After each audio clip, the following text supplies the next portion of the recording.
Gorge. Hello, good afternoon, Professor Carl. How are you today? I'm doing great, Amy. Good to see you.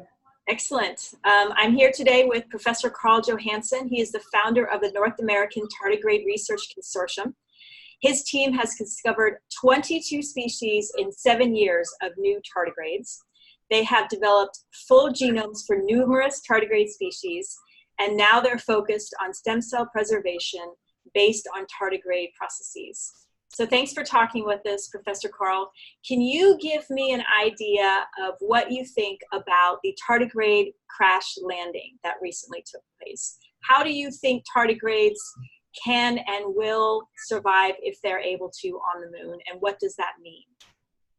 Yeah, there was a lot of, boy, it hit the press. There was a lot of people calling me and asking me about what was going on, concerns about contaminating the moon. So we need to break that down a little bit. Number one, the chances, the way that there were tardigrades embedded in some sort of resin, as far as I can tell, those are not going to be, they're never coming to life, and they're never being exposed.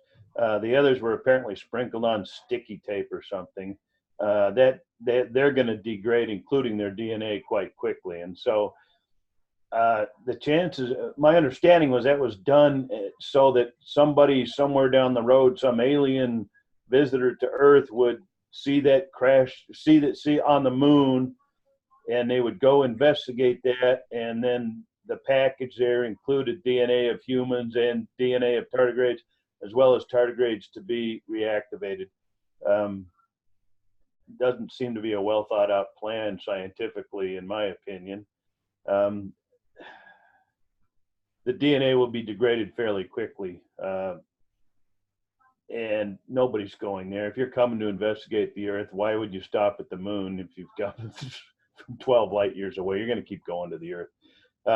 In terms of contamination, we've already contaminated the moon. There's astronaut poo sitting all over the dang moon up there, so we got all sorts of bacteria and human DNA contaminating the moon from all over the place. And also, just naturally, the moon has been bombarded by numerous asteroids and things, causing all the craters. Well, many of those came about from collisions of Earth that Earth had with other celestial bodies, small asteroids that actually eject material, rocks and things like that, up essentially out of Earth's atmospheric, not only atmosphere, but also out of the gravitational pull. And mathematically, those things are hitting the moon, or hit the moon consistently for a long period of time. That's where all those craters came from. And it's quite likely that tardigrades hitchhiked on some of those rocks that hit the moon in that ejecta. But a tardigrade hitting the moon is out of luck. There is no free water. There is no food source. Everybody talks about them being immortal. They're really not, even when they're in the state of cryptobiosis and they're stored in ideal conditions. The most we've ever seen is 30 years when we could still reactivate them. So did they contaminate the moon? Yes. Is it the first contamination of life on Earth to the moon? No, absolutely not. Are they going to be up and walking around? No, that's not going to happen either. So the scientific community kind of viewed this as basically a publicity stunt, and